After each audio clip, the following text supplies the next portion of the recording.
Good evening and welcome to Inside Government, a show brought to you by Cayuga Community College for the fall 2024 semester here. That is shown on Spectrum, Verizon, Fios, as well as ARMA, the Auburn Regional Media Access, as well as Win 89.1, the college's radio station. I'm your host, Guy Cosentino. If you stop by a thruway stop along the New York State Thruway, or maybe a visitor center in an adjoining county to New York, you may have come across this new book. In the heart of the Finger Lakes, Cayuga County. It's a 68-page guide to tourism in Cayuga County. The book is put out by the Cayuga County Convention and Visitors Bureau here, and we're delighted to have in our studio today the director of that program, Kuhl, who's the executive director of the Tourism and Visitors Bureau here, as well as Courtney Kasper, who is a graphic artist, who also happens to, by the way, be in the same building at the New York State Equal Rights Heritage Center across from City Hall.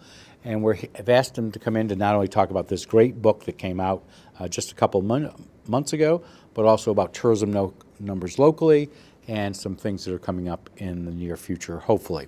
Welcome to both of you. Thank you. So glad to have you here.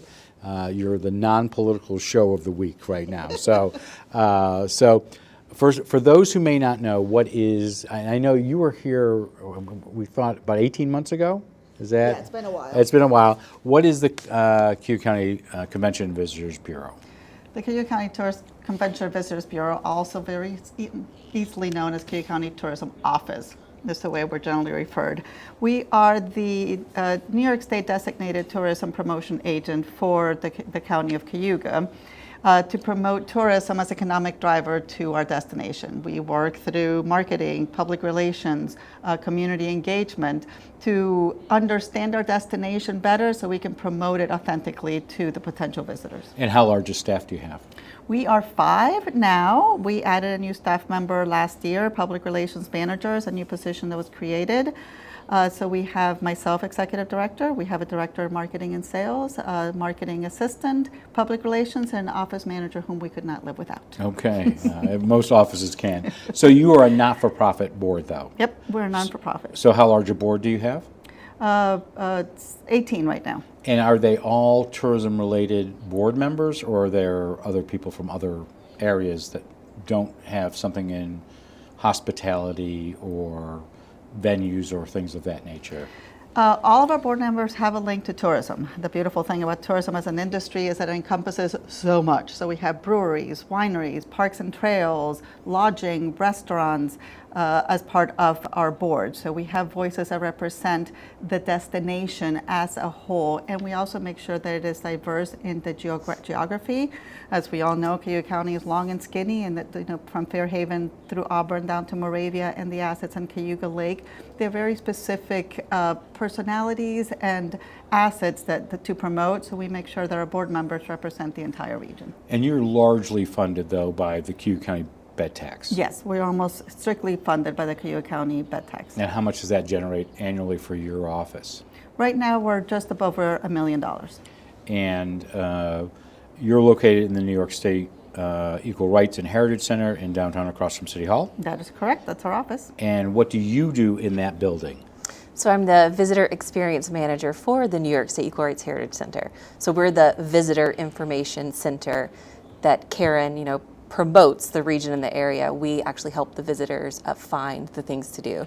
And neither of you operate the building, correct? Well, I do not. Operate as in it's owned by the city of Auburn. It's owned by the city of Auburn, right. And the bid operates it versus... Correct, and I'm a bid employee. You're a bid employee, Yep. Okay, so, all right. What else is in the Heritage Center for those who have... It'd be remarkable to me if anybody in Auburn has not been there yet. Right. And if they haven't, they should be. What else is in the building? Right, so we have a partnership with Cornell, oh my goodness, Cornell, what is it? Taste of New York? CCE, Cornell Cooperative Extension, thank you. Okay. So we have Tenants a taste here up at this building too. Yes, exactly. So we have a Taste New York market in there. And what's great about that is that it's not state run, so it's run by the local office here. So we can have very hyper-local products right from Cayuga County, a lot of women-owned businesses as well in there. So we've got tourism information, a permanent exhibit about equal rights in New York State. We have the Auburn Downtown Business Improvement District, the tourism office, and also New York State Equal Rights Heritage Center employees. And then often, Can I go add ahead. a fantastic Saturday market during the summer, great vendors that come, and it's wonderful for the community. And you also host events there. So, for Right. example, one of my favorite historians is Jeff Ludwig. He's your neighbor over at Yeah. the Seward House. I've been there for several events there because you have a bigger space for him. Right, So and our mission is to offer public programming that's free, right, Right. for the community, because we are a community gathering space as well as a visitor information center. We do have the beauty of being right next door to the Seward House Museum, so we hold a lot of their lectures and lunchtime lectures, VIP reception. So we partner with all of our historic sites to offer that space when they need it. So the real reason you're here is because I happen to be driving in Pennsylvania on a family trip, and I came across this booklet, I want to say near Philly at one of the rest stops, and I was wowed by it. So, well, you guys are both smiling about I that. know, don't because we're why. very proud of it. So can you tell me what this is? So the Cayuga County Tourism Office has for many, many years put together a travel guide that kind of to listings of all the things to see and do. We wanted to create something more inspirational, something that told the story of the destination in more of a lengthy format. So we came up with this magazine. So it's more of a leisure, coffee table book and inspiration. Partnership for us is extremely important. We acknowledge our strengths, but we also need to partner with people that can supplement those, and that's where Courtney came in. She's a fantastic editor. So our first edition, we felt like it was a little lacking, a little very loose thread, so we needed a good editor to tie all the stories together. So that's when we I said brought graphic Courtney. artist. You're an editor. It's I fine. said, It's fine. Sorry, that's a mistake on my part. So you produced this. So oddly enough, I did not know you were involved in this. I ran into you, 2 weeks ago Yeah, at Art in the Park. And I said, oh, by the way, I saw this great magazine, and I'm talking about it, I'm gushing about it, and you just sitting there smiling. And then at the end, I said, I'd love to do a show. I said, do you know who produced it? She said, well, I was the editor of it, which was kismet for this. But Yeah. it is such I want to say it's a vibrant book. I'm not, past books to me, and this is not criticism, I think you grow with it, you learn what works and what doesn't. They were more listings. These are more narrative. So if I want to know about the Frontenac Museum, which if you've never been to, Well, you should. you can know, or the Seward House, or any of the other venues, you learn through this. Yes. So the first thing that caught my eye, besides the cover and the flag, was the photography. So who is responsible? Let's take it by pieces. Who did the photography for this? We have been, as a tourism office, accumulating upgraded photography. Assets are the important way to tell a story, and photography and video are key to that. So we have several photographers that we have worked with, that we have So started. it's not just one. And it is not just one. It's an accumulation of several years of accumulation of information.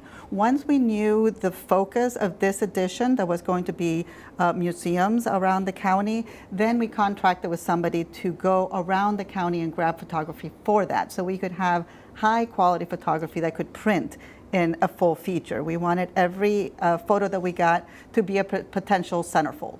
So Okay. that's where the high quality photography came So in. then it went to you for content. So tell me, I'll just flip through, and the first one I come to is the northern region, is Hallowed Ground, which is the National Park Service, and I'm assuming this is Parker Street. Yes. So tell me how you would go about writing a piece about Parker Street, which is most likely the newest venue online in Cayuga County, and that was not planned. This is odd. So tell me, how did you go about writing this piece? Just specifically that piece. So we partnered with the National Park Service to actually, they're the most authentic resource we have for talking about the Park Service and the sites that they own. So we had the wonderful new lead ranger for the Harriet Tubman National Historical Park, Brittany Lane, actually write that piece for us. And then it was editing. So edited whether down. you write it or the venue writes it, does the venue get a say in what goes in? And not necessarily a veto. Well, I guess it might be a veto, but if you're writing something, you want them to agree with what you're putting in here, correct? We want to make sure that it is correct data, yes. So Okay. if it's not information that we can get directly from their sources, then we did vet the information with them. Yep. So this one obviously is an overarching theme would be museums. This is the second go, as I Correct. recall. So if you could hold up or let me have that. So this is last year's, and this was outdoor adventure, the theme. So how did you come up with this theme for museums? Lots of conversation back and forth and what needed to be, what voices hadn't been told, and we could elevate. And that's the Cayuga County Tourism Office. We need to make sure the entire county is represented. So during a conversation, the three of us, Claire Dunlap in our office, who is Director of Marketing and Sales, Claire, myself, we started looking at what was out there and what would be fun and engaging. And we thought that museums around the county would be a great asset. I just want to follow up on something you said a few minutes ago, a coffee table book. How many people are coming into your office and taking these in multiples to give them as gifts? We've had a lot of pride behind this issue. There's Yeah. again, Yeah. this is great. Yeah.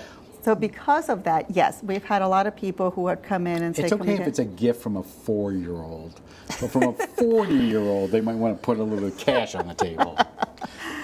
But it is a beautiful book that people can display around. Yep. That quote actually came from Bud Shattuck, the previous mayor at Union Springs, where I ran into him at the ribbon cutting for the new ADA accessible kayak launch at Frontenac Park, and he said, I have this as my new coffee table book, and I share it with anybody who walks in the door. Okay. I do want to add to your question about the theme. One of the things that we wanted to explore in this was also the rural museums, but also the historians. New York State is so unique in the fact that it's the only state that mandates historians. And that rule is over 100 years old. So we did a nice little feature there on Ruth Bradley. So people could connect with her, because we get asked all the time, where can I go find out about the history of this photo, or where can I do genealogical research?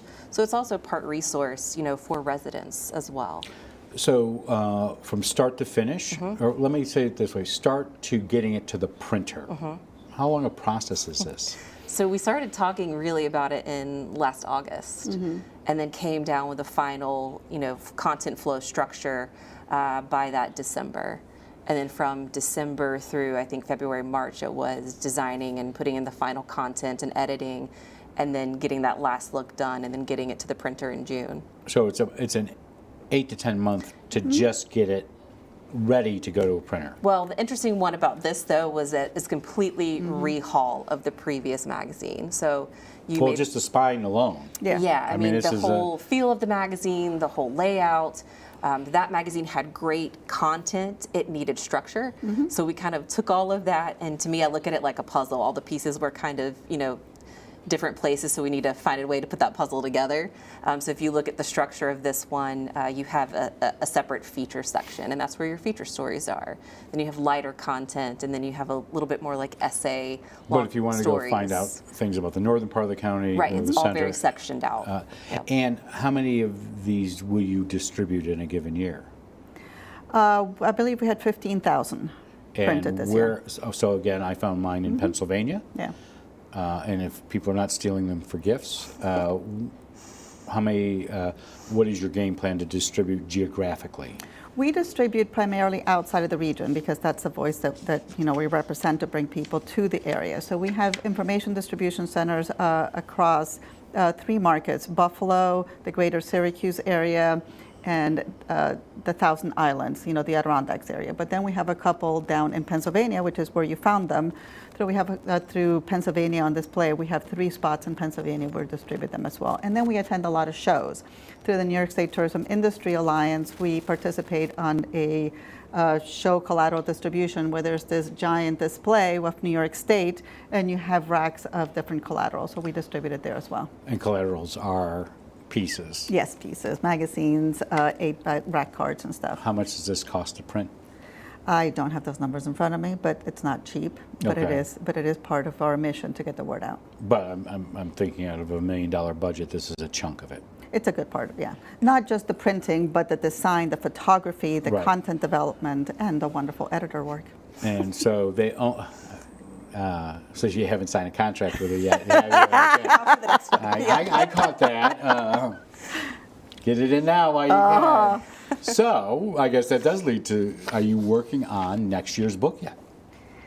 We have started conversations on it. We are very excited. We're hoping, we're leaning into responsible tourism, and there's lots of veins in that, social, environmental, and cultural. So give me an example. We have a lot of programs that we're working on that will be highlighted in there. For example, we have our Sweet Treat Trail that you're familiar with. Next year, we're going to be leaning into the farms. I've never eaten a sweet treat in Cayuga County. Well, then you need to.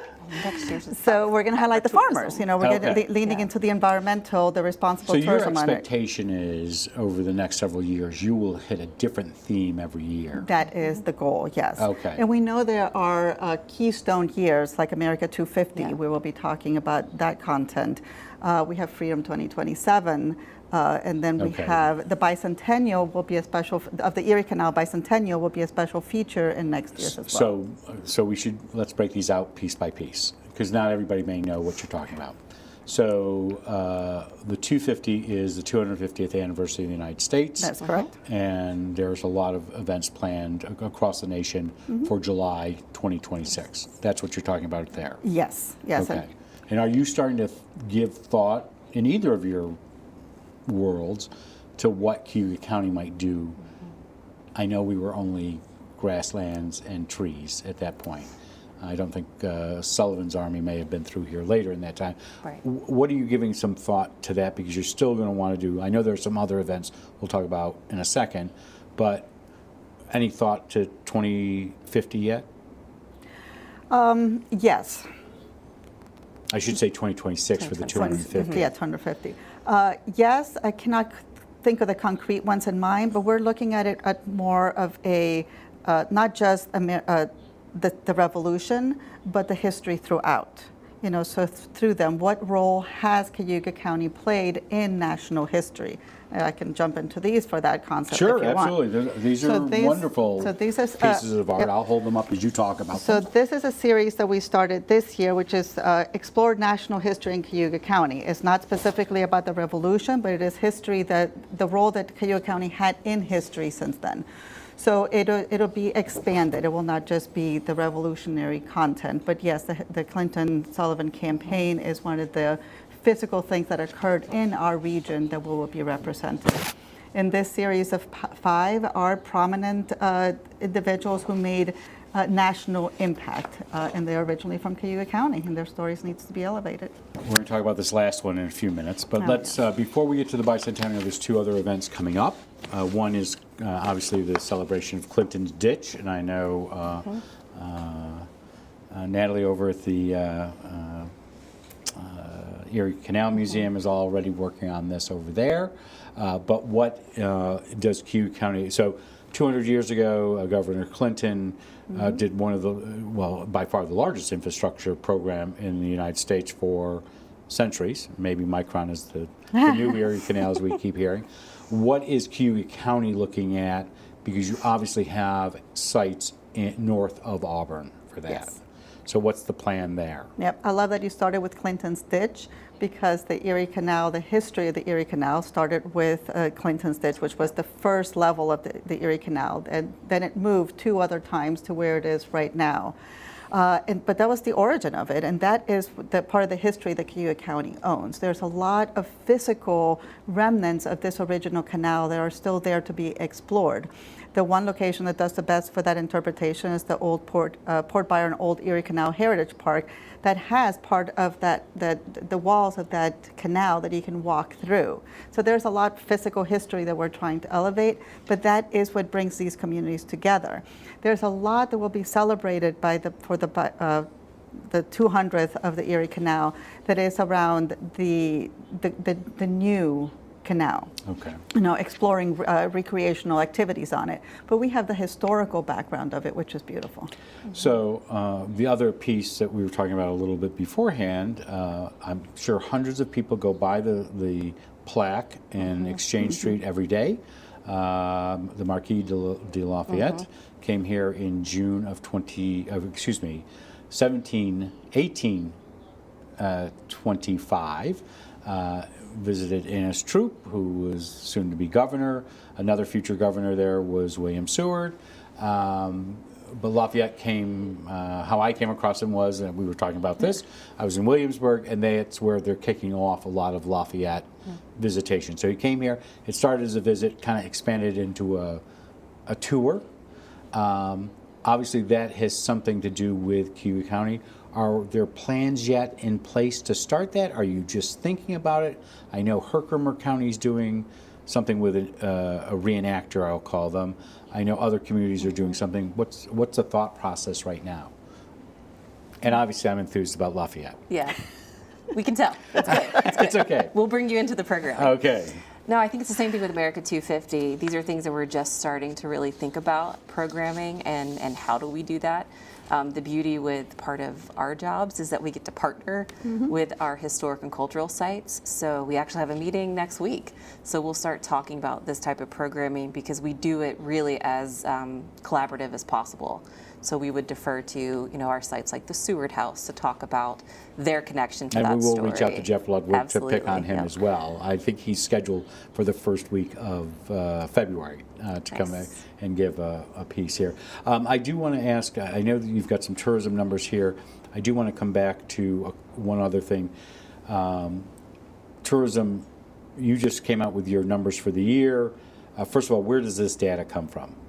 Oxford Economics, which is a New York State funded study. And what period does it cover?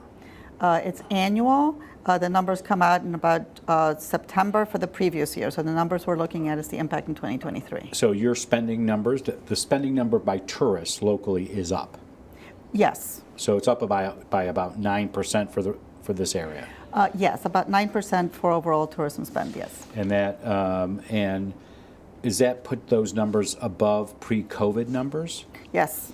So do you think we've recovered from COVID on that particular front? Oh, yes. I mean, we recovered from COVID from those numbers in 21. And 21. So yes. It basically, your numbers go from 144 million in 2022 to 157 million now. That is correct. Now. And that also says an increase in 4% in jobs in hospitality related. By the way, what is that? What is that full-time equivalents, or are those just, they could be full-times or part-times? I believe when they give the number is based on full-time. And what do you consider a tourism-related job? I believe the way Oxford Economics determines it is the front line of tourism. The hotels, the restaurants, the food and beverage, and the museums. The spend impact is wider than that. They look at transportation, they look at second home. So when it comes to jobs, they're looking at very direct tourism. Does it include Airbnbs and things like that, or you don't? In the spend, yes, those are the ones that consider second homes, but they don't look at the employment of short-term rentals. And I know there are two numbers up there, but they, oddly enough, both are $9 million. One is what it generates in state income tax is $9 million, but you also have $9 million in local tourism dollars. How do you figure that number? That's also from Oxford Economics, and they're looking at state sales tax, state taxes versus local taxes. And they can find out that if it was something on the Sweet Treat Trail, that would be related to hospitality versus going to the barber. Yes. There are various different studies, and when I look at research and tourism, I talk about looking at different windows inside the same house, because what they're looking at is who lives outside of the 50-mile radius, because that's individuals the ones considered a visitor. So we purchased into a different data that actually tracks the credit card swipes of individuals whose zip codes are outside of this area. And the number also in your report says that local tax relief locally is about $604 per household. What does that mean? That means that if this tourism spend was not occurring in the area, each resident or each household would have to pay an additional $640 to receive the same services that they're receiving from the community. And I want to go back to this issue of the bed tax just for a second. So the county, did they do the renewal this spring with the state for your? Yes. Okay. And so that's for how long? 3 years. And then there was a separate discussion about an Auburn bed tax that did not go anywhere. That's correct. But would that have benefited your office and your operation? No, that Okay. would have been a city tax, and the money goes straight to the city. City on there. So I want to talk real quickly about page 6. All right, let's All go right, to page page 6 six. is What is Henry page? Wells. Yes. And so you have a beautiful aerial shot of Wells campus that has obviously changed since you put that out. Yes. What do you perceive is the impact of the closure of Wells on tourism at this point? Because you're obviously not going to have students there. You're not having families visit students there for homecoming, other events, commencement. What's your view right now? There definitely will be an impact. Not only, like you said, the students and the parents, but the employees that were there. So it's a trickle-down effect. There's no way for me to quantify it, but we are looking at what are the potentials in the future for this area and how can we supplement and how can we continue telling the story of the area. As far as Henry Wells was an individual, so that story continues, and the fact that Wells started here. The college itself, we're waiting to see what happens with Are you that real involved estate. in any discussions about? No. And Last I heard, there's a lot of statewide regulations that need to be finalized in order before any discussion can be had on the transition. have you seen any impact on Wells closure? I know it's only been 3 months now, and really only 2 months because school would have started about a month ago. I'm not tracking those numbers right now. The data that we get usually lags a month or two, so we have not seen the impact yet. Do either of you have a favorite tourism spot in Cayuga County? Okay, let me rephrase it. Yeah. 'Cause you don't want to get in trouble. So Is there a hidden gem Yes. that people should know about? Yeah, so Karen knows exactly what I'm going to say because this was my favorite discovery in doing research for this. In our southern region in Locke, there is a Finger Lakes nut farm. And it's a farm that specifically grows chestnuts and hazelnuts, and you can actually go tour this farm in October, which I had no clue that existed until I was working on this project. So I do want to ask this question. This is my final question, I promise. So this is obviously very bright and vibrant, and when I think tourism in Cayuga County, I think boating, I think water sports, I think hiking, not for me necessarily, but I also think wine trails and the lakes. How do you focus people on winter? Because we get 5 months of that here. Yes. It's a lot of the indoor activities, a lot of engagement, and learn to love the winter. Winter's beautiful, and a lot of visitors that come are interested in the winter. Even if we don't have the snow outside, just the winter walks are very valuable. I want to thank both. Oh, go ahead. Yes, I was going to say, I cannot close this off without reinforcing the importance of our office, that it is the partnership. The value that Courtney brought to the editing of this was invaluable. And then Yellow House Creative, who is the graphic design behind the magazine and the graphic design behind these posters. They are a Cayuga County-based organization that we're so happy to be partnered with, because the vision of all this does not come together without all the partners. Well, we want to thank both of you. Thank you. Karen Kuhl, the Executive Director of the Cayuga County Convention Visitors Bureau here, as well as Courtney Kasper, who is the editor for this great book, In the Heart of the Finger Lakes. Thank you for joining us. Come in with volume 3 or 2 or whatever we're doing. Good. We'll be back in just a moment with Beyond the Front Page with former Auburn Mayor Melina Carnicelli, the president of First Amendment First Vote, as well as 2 individuals who were involved with that. Their mentor, Jeanette Oliver Carr, and one of their students from Skinny Atlas, Millie Wu. On Thursday, we'll have Auburn Mayor Jimmy Giannatino in the studio to give a city update. We'll also be hearing from Cayuga County Sheriff Brian Skank and Auburn Police Chief Jimmy Sladen about local public safety, but also some of the challenges they've had in schools in recent weeks. We also have a series of forums scheduled for the next couple of weeks. We'll have the candidates for the 48th Senate District. That's Rachel May, the current incumbent, versus Caleb Slater. Will be here in 2 weeks. And then for the 126th Assembly District, which is Assemblyman John Lamontes and his challenger Ian Filmus, they will be here on October 22nd. On October 24th, we'll have Congressman Brandon Williams, who represents the current, or will is running for the 24th Congressional District in the studio for an hour interview. His opponent, John Mannion, a New York State Senator, has not agreed to the dates that we've given them for a forum, but he will be in here for a interview at that time. And next week we will also have both candidates for the Auburn Family Court, Cayuga County Family Court judgeship, if you haven't seen the signs all over, with Stephen Bushman and Misty Garland. They'll be making presentations next week about their credentials. And then those forums will be moderated by myself, Robert Harding, the government and public policy reporter for The Citizen, will be asking the questions of the candidate. In the coming weeks, we have a number of other guests who will be coming in, including Aileen McNabb Coleman, who will be giving us a county update. We'll have Denise Springler talking about the 911 Center. Former Congressman James T. Walsh will be in to talk about the land trust, which is on the front page of today's Citizen, if you've not read it yet.